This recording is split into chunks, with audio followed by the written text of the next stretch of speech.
Buenas tardes a todos y a todas. En nombre de Donostia International Physics Center, bienvenidos y bienvenidas al Festival Internacional Passion for Knowledge.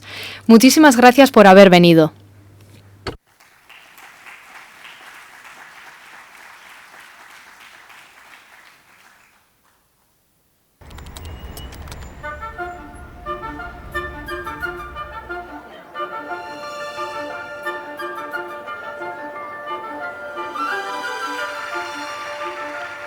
Jaun Andreok, arratsaldeon.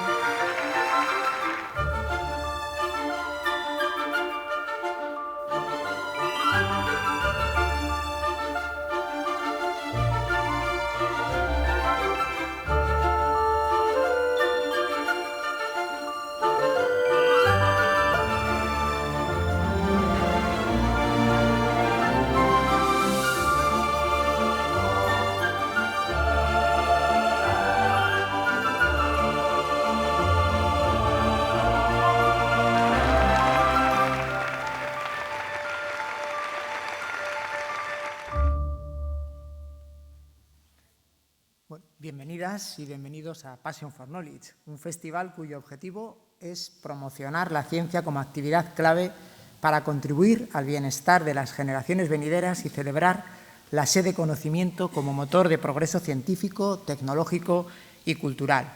Me hago eco de las palabras de Pedro Miguel Echenique, presidente del DIPC y de Passion for Knowledge, cuando reivindica que la ciencia es parte esencial de la cultura humana, probablemente la obra cultural colectiva más importante de la humanidad. Passion for Knowledge es, por ello, pasión por la cultura. A Passion for Knowledge acuden grandes figuras mundiales de las ciencias y de las humanidades de diferentes disciplinas, entre ellos varios premios Nobel. Pero, sobre todo, Passion for Knowledge reúne a la ciudadanía para compartir el conocimiento científico y fomentar la participación del público en la ciencia y sus valores. Como habéis visto en el vídeo, el extenso programa incluye, además de diversas conferencias plenarias, como las dos que tenemos programadas hoy aquí en Bilbao, tenemos también encuentros entre estudiantes de secundaria y científicos, exposiciones, talleres infantiles, espectáculos, proyecciones, etc. Esta es la quinta edición de este festival que arrancó en 2010 para celebrar el 10º aniversario del Donostia International Physics Center. La mayor parte de las actividades de Passion for Knowledge se celebran en la ciudad de Donostia San Sebastián, aunque uno de los retos del festival es extender su impacto más allá de su sede principal. Así, parte del programa de Passion for Knowledge tiene lugar aquí en Bilbao. Esta mañana, por ejemplo, se ha celebrado un encuentro de estudiantes de secundaria del País Vasco con varios de los ponentes de Passion for Knowledge, en concreto con Donna Strickland, Albert Firth y George Smoot, 3 premios Nobel de Física. El DIPC fue creado como una aventura intelectual. Toda aventura está animada por una pasión, en este caso el conocimiento, la curiosidad, el descubrimiento. De ahí el título del festival, Passion for Knowledge, y todo ello con un principio guía fundamental.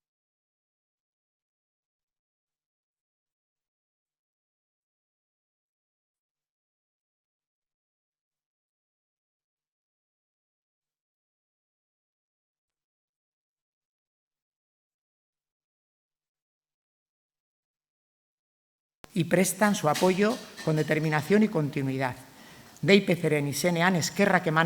En nombre de DIPC, muchísimas gracias a nuestros patrones públicos, muchísimas gracias al Gobierno vasco, a la Universidad del País Vasco, a la Diputación Foral de Guipúzcoa y al Ayuntamiento de San Sebastián. Escucha, CAF, Telefónica y EDP Naturgas. Especialmente hoy queremos dar las gracias a Telefónica por haber facilitado que este acto tenga lugar en un escenario tan privilegiado de la ciudad de Bilbao como es este Palacio de Euskalduna. Y sin más preámbulos, damos ya la bienvenida a la primera ponente de Passion for Knowledge en Bilbao, la profesora Francesca Ferlaino.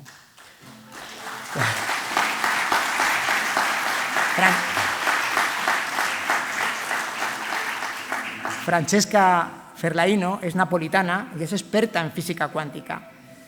Su actividad investigadora más reciente explora fenómenos cuánticos en gases atómicos a temperaturas ultrabajas.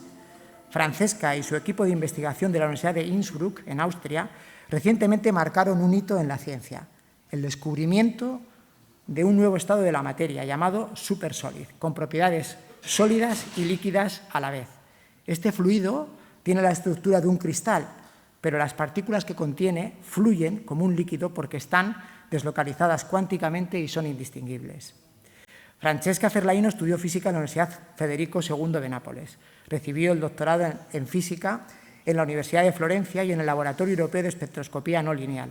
En 2007 se trasladó a la Universidad de Innsbruck, en Austria, y desde 2014 es catedrática de dicha universidad y directora científica del Instituto de Óptica Cuántica e Información Cuántica de la Academia Austriaca de Ciencias.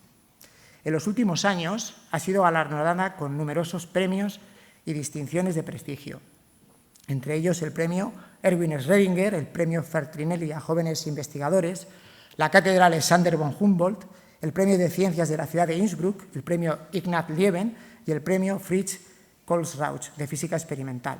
Además, ha recibido el premio START y 3 becas del European Research Council en sus modalidades de Starting, Consolidator y Advance.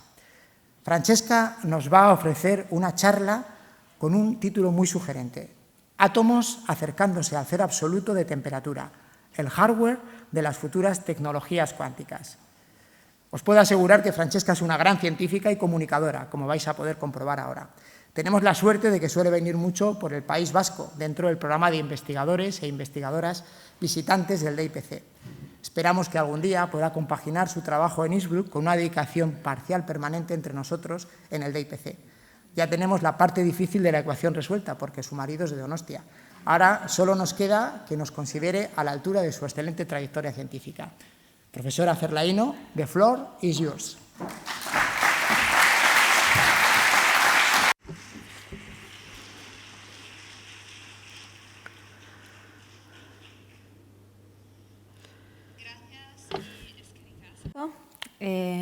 I think I will do my... Gracias. Voy a hablar en inglés, ya que hay intérpretes, y realmente es un honor estar aquí y formar parte de este fantástico festival que celebra la ciencia y la pasión por el conocimiento. Además, también pienso que es una sensación muy profunda el tener esta pasión. Y cuando me invitaron, tuve que escoger sobre qué iba a hablar. Y pensé que quizás lo mejor en este festival era mostrar la forma en la que distintos físicos cuánticos han a lo largo de los años hecho nuevos descubrimientos y cómo hemos estado reflexionando sobre distintas cosas que están muy alejadas de nuestra vida habitual. Así que brevemente voy a mencionar al final la investigación de mi grupo, porque en primer lugar quiero que vengan conmigo de viaje, un viaje que es un mundo llamado cuántico, intentando explicar qué es lo que ocurre hoy en día. Para hacer esto, me gustaría comenzar con una cita y celebrar la pasión del conocimiento. En este caso, una cita de Erwin Schrödinger, que es uno de los descubridores de la mecánica cuántica. Y lo que dice es que la tarea de los científicos no es ver aquello que nunca se ha visto anteriormente, sino que la tarea es pensar sobre aquello que nunca ha sido pensado anteriormente, sobre eso que nos rodea cada día. Pensar de un modo distinto. Esta es la sensación y el mensaje, aquello que vimos todos los días, pero planteárnoslo de una forma distinta. Y este es el poder de la ciencia y de la ciencia y de la física fundamental que quiero compartir hoy. Y de hecho, nuestra vida diaria es muy bella, y de hecho esta vida del día a día y nuestra comprensión de aquello que nos rodea está formado por pequeños componentes que pueden ser átomos, moléculas o una pequeña partícula de luz que nos gusta llamar fotón. Así que estos serían los ingredientes claves que serían aquellos bloques de construcción de la realidad. Pero bueno, podríamos decir, estos son los bloques de construcción, y así que la realidad y estos bloques siguen las mismas normas, pero en realidad no es así. la realidad que nos rodea sigue a la física clásica, todos estos pequeños elementos siguen otras leyes, las leyes de la mecánica cuántica. El término mecánica cuántica se introdujo hace unos 100 años por un grupo de físicos de la Universidad de Göttingen alrededor de los años 1920 para definir la física, las leyes que gobernaban las cosas muy pequeñas como los átomos, moléculas y fotones.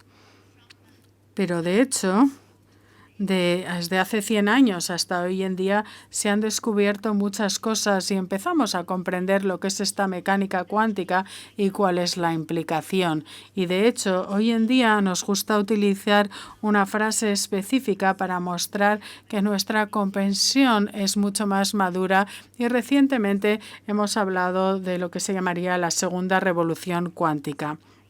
Y lo que me gustaría contarles es por qué después de 100 años nos encontramos en esta revolución cuántica y qué es lo que cambia.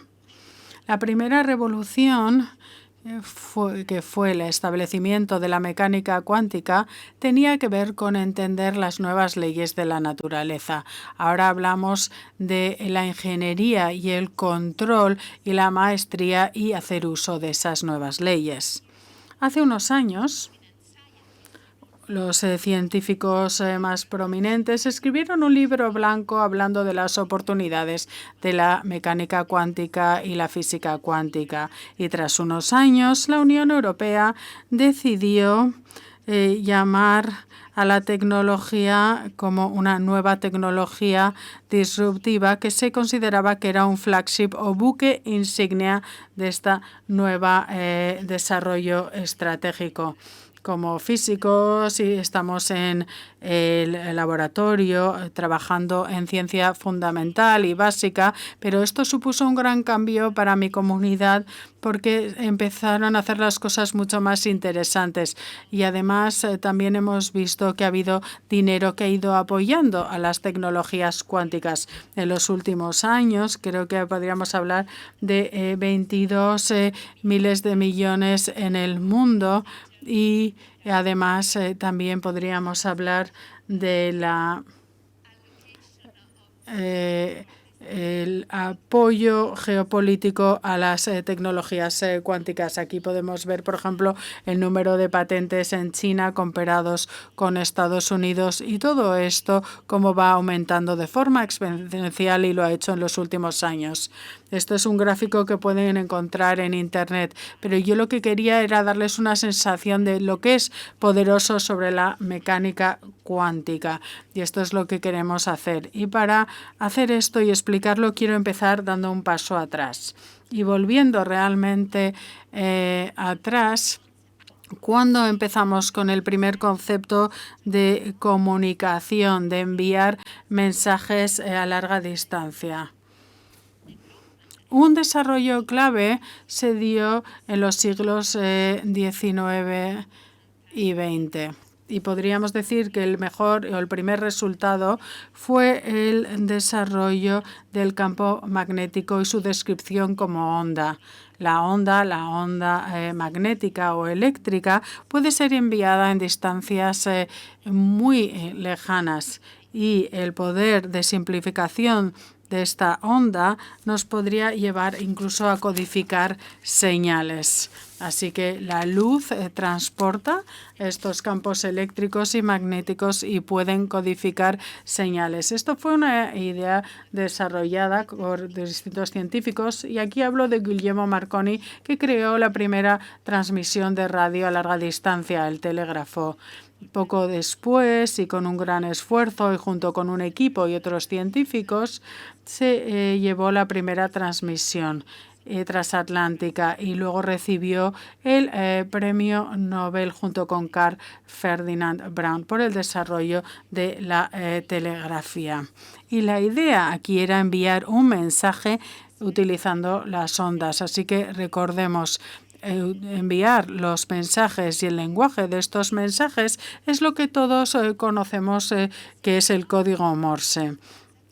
Así que el objetivo era tener dos símbolos, uno largo, podríamos decir que es este, y otro breve, y convertir cada letra del alfabeto y número en una secuencia de este largo, corto, largo, corto, corto, largo, largo, corto. Y esta idea luego fue recogida por la lógica binaria que utilizamos en nuestros ordenadores, porque el ordenador al final nos lleva a esta lógica 0, 1, 0, 1. Así que vemos que hay dos valores, como en el otro caso, que era corto, largo. Y esta es la lógica binaria y que se utiliza en los ordenadores, en los teléfonos móviles y en todo tipo de calculadora que pueden tener. Por supuesto, la lógica es muy poderosa.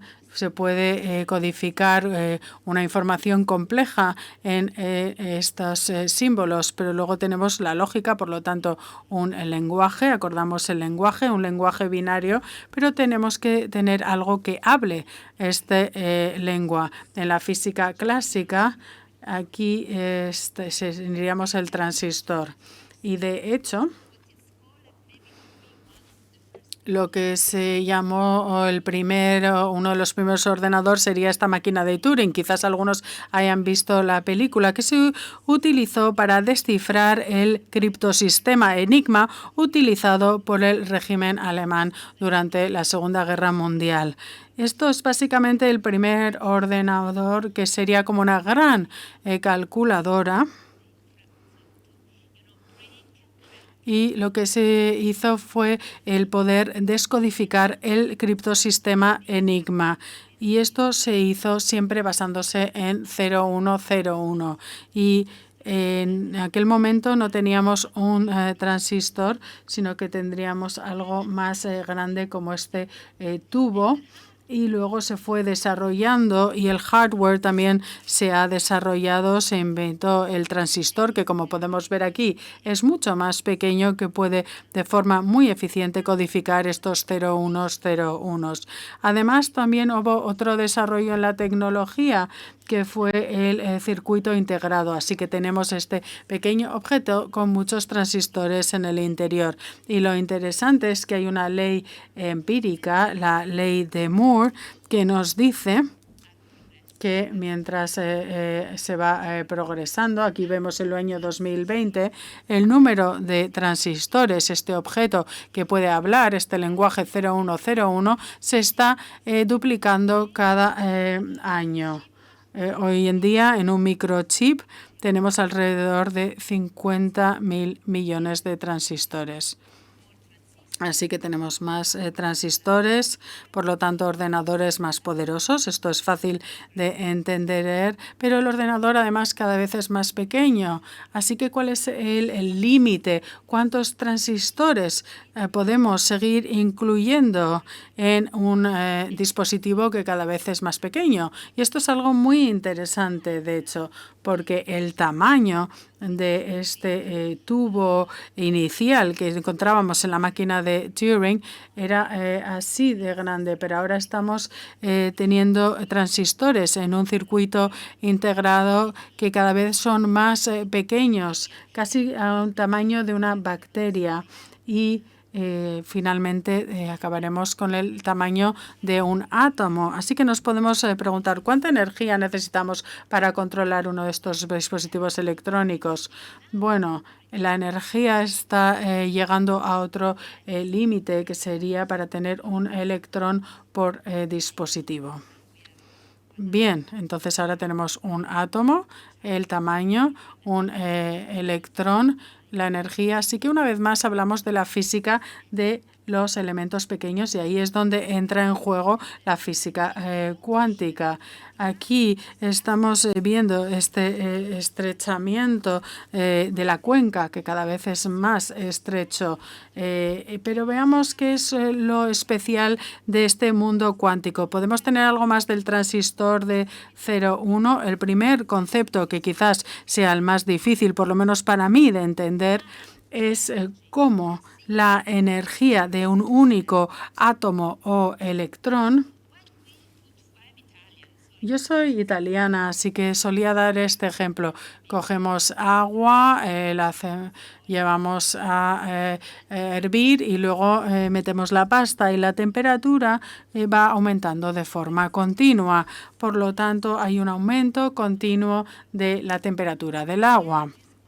Cuando la energía es cuantizada, este aumento de la energía no es algo que continúa, sino que salta de un nivel a otro. Si tenemos un electrón y aquí tenemos dos, el átomo no puede tener un valor entre los dos. Es como un paso de uno a otro. Este es el concepto de la cuantización que de alguna forma protege el nivel energético del átomo, ya que no es tan fácil lograr esto si pasamos de aquí hacia abajo. Así que esta cuantización define muy bien un número discreto del valor que puede tener esa energía y no es continuo. Esta es la gran diferencia. Y también hay una gran diferencia porque si esto es así, entonces sé cuál es el nivel energético del átomo y puedo utilizar una luz láser o fotón, como he explicado anteriormente, y de así puedo llevarlo a otro estado. Así que tengo dos niveles, uno hacia arriba y otro hacia abajo. Tengo el 0 y el 1 y vuelvo a esa idea de que tengo dos estados muy distintos de un objeto y ahora solo estamos hablando del átomo. Así que hasta ahora podéis pensar, bien, es un transistor y simplemente es como si fuese un átomo y aquí podemos codificar y ya está. Pero no, en realidad hay muchísimo más y aquí llega la locura. Porque el estado del átomo puede estar al mismo tiempo en 0 y en 1. Este es uno de los principios claves de la mecánica cuántica que se llama el principio de superposición. Así que antes de realizar cualquier medición, el átomo puede estar al mismo tiempo en la parte inferior y en la superior. Por eso hablamos de este gato que está al mismo tiempo muerto y vivo. Al mismo tiempo son dos cosas. Y esto tiene muchísima fuerza porque el estado no puede ser únicamente 0 y 1, sino que puede tener otros muchos valores. Y de hecho, relacionado con los principales descubrimientos fue el Premio Nobel de Física de 2022 para Aspect, Clauser y Selinger por los fotones entrelazados. Así que de forma más sencilla, cuando tienes dos puertas en el mundo clásico, tienes una decisión, ir en la puerta de la izquierda o de la derecha. Pero si estamos en el mundo cuántico, de hecho no tienes que tomar una decisión, sino que puedes pasar simultáneamente por ambas puertas. Y quizás puedas pensar que estoy loca y que esto simplemente es matemática y algo que no ocurre. Pero de hecho se pueden hacer experimentos. Se puede enviar, por ejemplo, un flujo de luz por una puerta y se puede ver en la pantalla que está pasando por todas partes al mismo tiempo. Y se puede hacer esto también con un átomo o un electrón. Este sería el ejemplo de placa con doble rendija. Este es un concepto muy poderoso, como decía, pero además hay otras dificultades añadidas. Nuestro mundo es determinista, o vas a la puerta de la derecha o vas a la puerta de la izquierda. El mundo cuántico no necesita esta definición, no es importante. Cuando empiezas a medir es cuando se convierte en algo importante. Antes estás en un estado de superposición. Aquí entramos este estado de superposición de 0 y 1 y estás midiendo y solo te da uno de los estados con una probabilidad dada, o lo vuelves a medir y se proyecta en otro estado con otra probabilidad. Así que en total puedes tener muchísimo más valor por la probabilidad. Así que de alguna forma, para convertir esto en una idea, el bit clásico tiene 1 y 0, pero el qubit puede tener todos los valores entre 0 y 1, 0, 0,1, 0,2, hasta y es extremadamente eficiente. Y en teoría, si pensamos sobre 64 qubits en todos los estados posibles, esto sería equivalente a el número de estados que tendríamos con el byte clásico en 10 elevado a la 20. Y esto es lo que sería la supremacía cuántica. Pero el problema de hoy, bueno, es que hemos encontrado el lenguaje.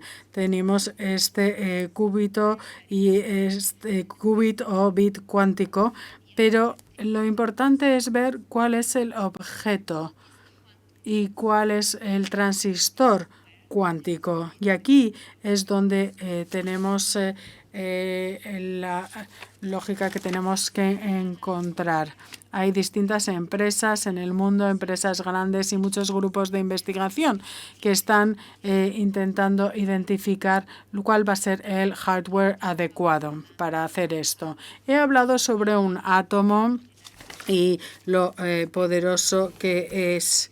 Y una de las posibles aplicaciones que es crear este qubit o bit cuántico. Pero hay muchísimo más. Tenemos que abandonar este bit cuántico y ver qué podemos conseguir más. También, por ejemplo, podemos hacer que el átomo oscile entre dos niveles. Esta oscilación es como un péndulo y esta oscilación es como un reloj. Lo llamamos un reloj atómico, que es la forma más precisa de definir un segundo.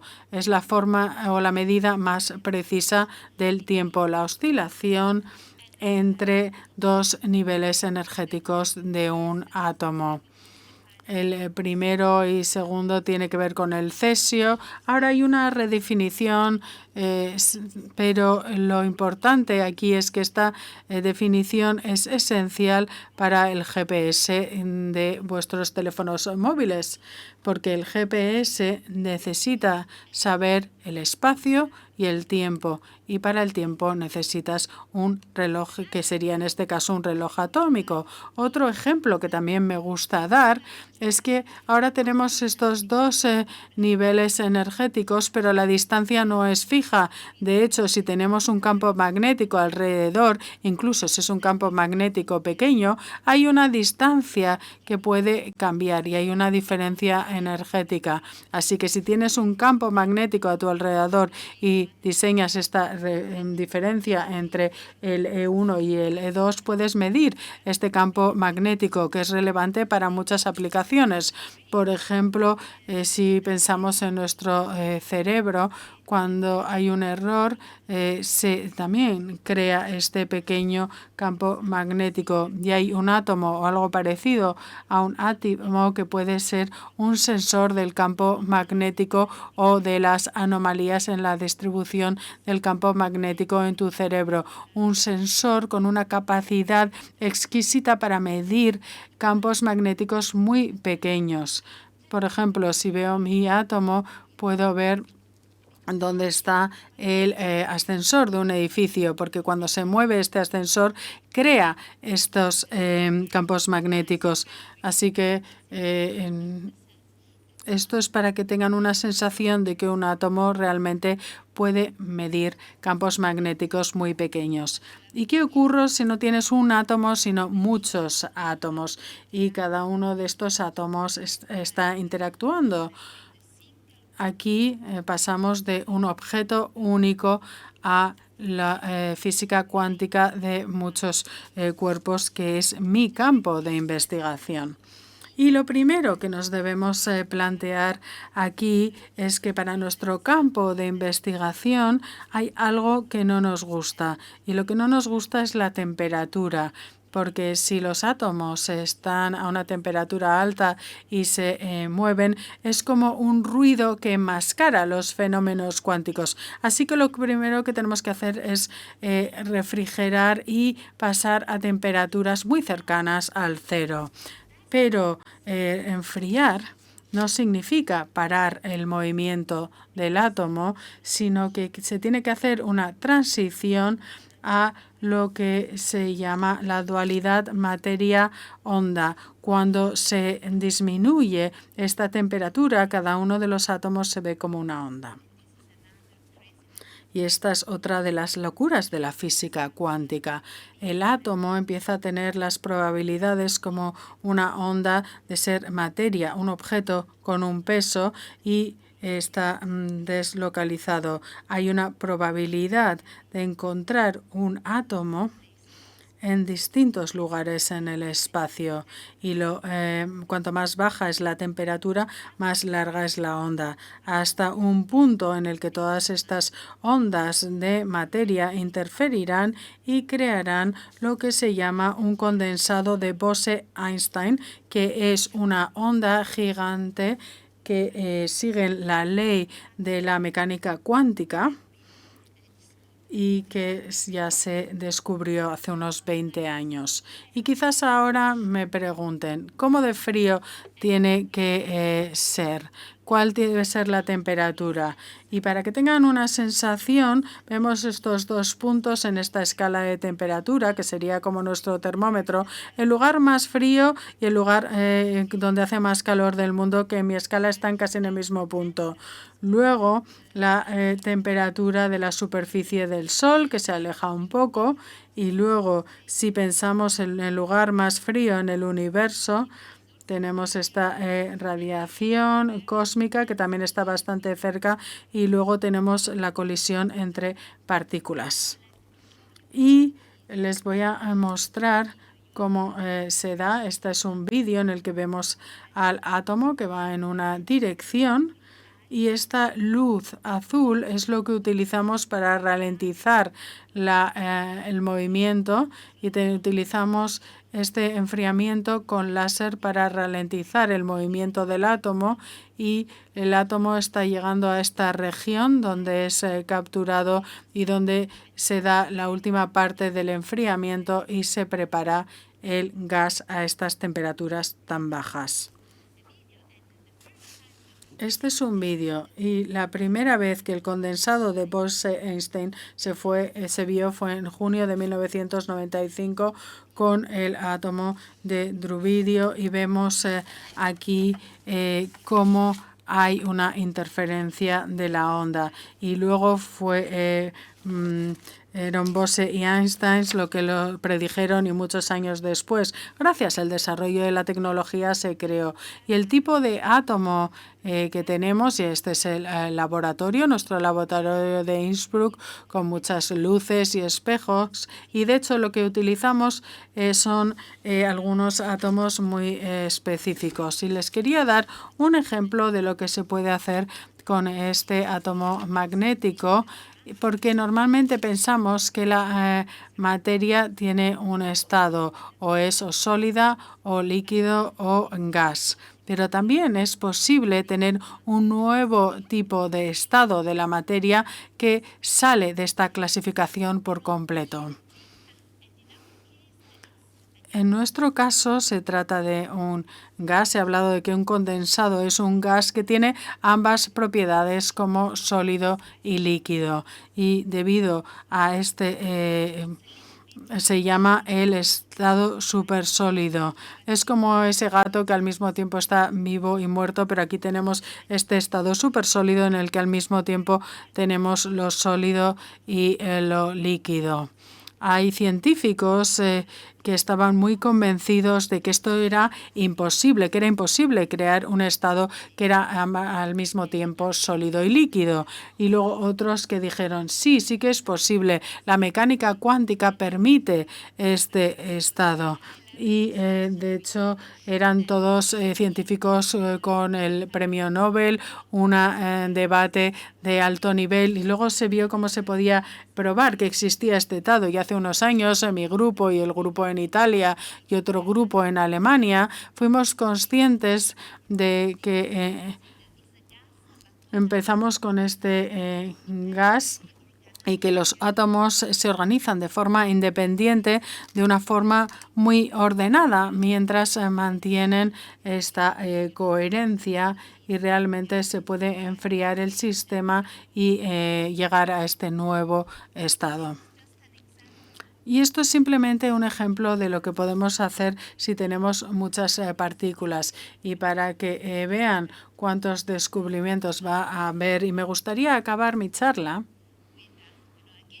una vez más con una cita. Hemos empezado con una cita y vamos a acabar con otra que dice que la persona científica no tiene el objetivo de obtener resultados inmediatos, sino que su deber es establecer los cimientos para aquellos que llegarán después. Y creo que aquellos que empezaron con la mecánica cuántica nunca pensaron que íbamos a llegar a este momento en este campo de investigación. Y además también querría aquí presentar a mi equipo de Innsbruck y de dar las gracias a este maravilloso equipo que está en este viaje trabajando conmigo. Muchísimas gracias.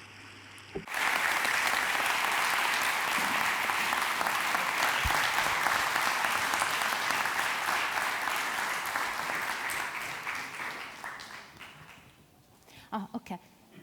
So we have time for 2 questions. Tenemos tiempo para un par de preguntas.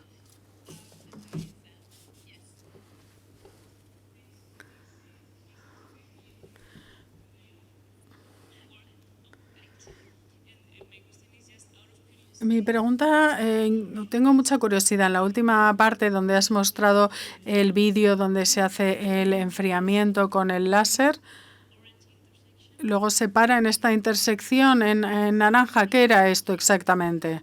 Muchísimas gracias por esta pregunta. Bueno, hacemos todo con luz. Por un lado, estas haces de luz se pueden utilizar para parar el movimiento de la partícula, en este caso enfriarlo, si tienen el color adecuado.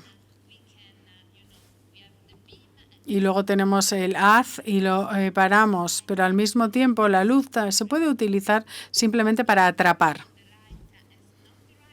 Si la luz no es del color adecuado, se puede utilizar para encontrar o hacer una especie de trampa.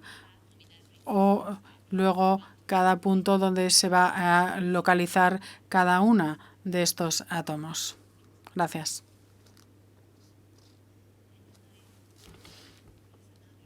No sé si hay alguna otra pregunta.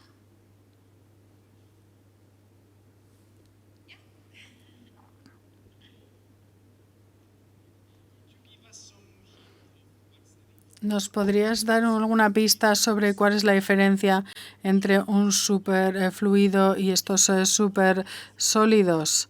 Bueno, el estado supersólido es superfluido, por lo tanto es una clase especial, una clase en la que los átomos que no se pueden diferenciar y que componen el sistema no únicamente han acordado entre ellos que tienen que ser coherentes, sino que también acuerdan dónde estar en el espacio.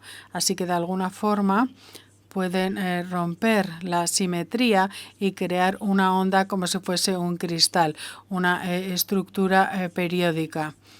Pero como no se pueden diferenciar, no se puede decir cuál es la partícula que está fluyendo y cuál está localizada en el supersólido. Y hay cosas que podríamos decir que no son simultáneas, que aún ambas propiedades, pero que hacen que no se pueda cortar esa parte sólida y solo quedarte con la otra, sino que están correlacionadas. Gracias. Muy bien, muchísimas gracias por su tiempo.